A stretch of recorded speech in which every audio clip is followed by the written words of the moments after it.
In this first edition of the interview for 2025, we are happy to talk to Dabane Trust, our local partner in Zimbabwe, who are spearheading the implementation of sustainable land management (SLM) activities aimed at reducing widespread land degradation and sedimentation in the Limpopo River Basin. A total of 4 SLM pilot sites, one each in the 4 LIMCOM member states, have been identified to serve as models for upscaling to larger areas or populations. These sites are the Mogobane Dam in Botswana, the Massingir Dam in Mozambique, the Mapochs in South Africa, and the Guyu-Chelesa in Zimbabwe.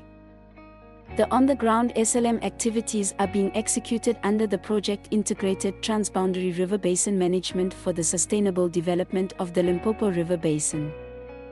LIMCOM is implementing the project in partnership with the Global Water Partnership Southern Africa, GWPSA, and with support from the United Nations Development Programme, UNDP, through funding from the Global Environment Facility, GEF.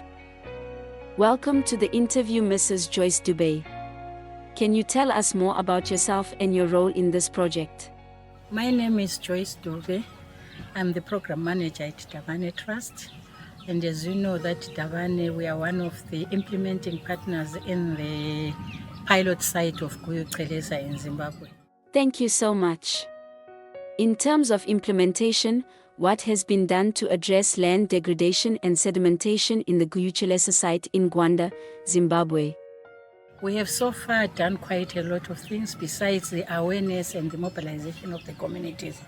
Guyu-Chelesa itself as a pilot site is 6 villages, and we are operating in all the six villages.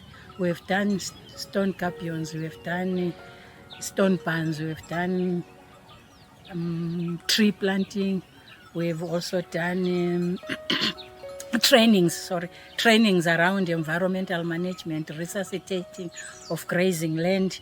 We've also done dead level contours and as well as climate smart agriculture.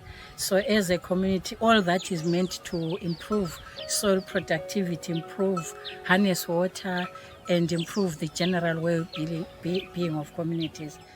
So, what would you say is the key success story of the project to date?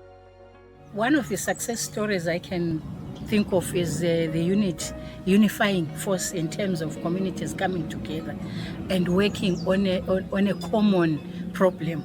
Let's say in an arable or degraded land where they come together and plant trees, that needs a unifying effort, that needs a collective community to come and work together. We've seen that in all of the 6 villages, that working on environmental management, working on grazing land sort of unifies the community.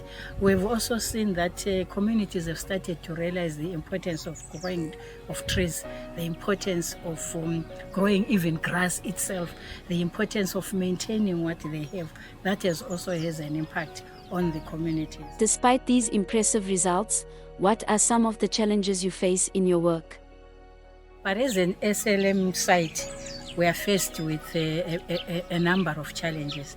One of the challenges is that in 2024, it was a very dry year and people were, in the general, we had no food because the dry season spelled from 2023.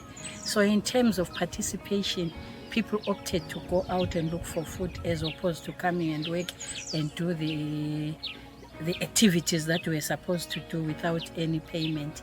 So that sort of limited the numbers that we had mobilized in 2023. As we close the interview, do you have any recommendations to improve the implementation of SLM activities in the basin? Learn from other countries what they are doing, because exchange of ideas can also enhance what we are doing. That is going to Mozambique, to South Africa, because I believe we have different strategies of how we manage our SLM sites. So that would actually help us and we learn a lot from each other. So yeah, I think exchange visit would also play a very critical role in enhancing and in being able to replicate this to other wards or even throughout the country. Mrs. Moyo, thank you for the interview and wishing you all the best.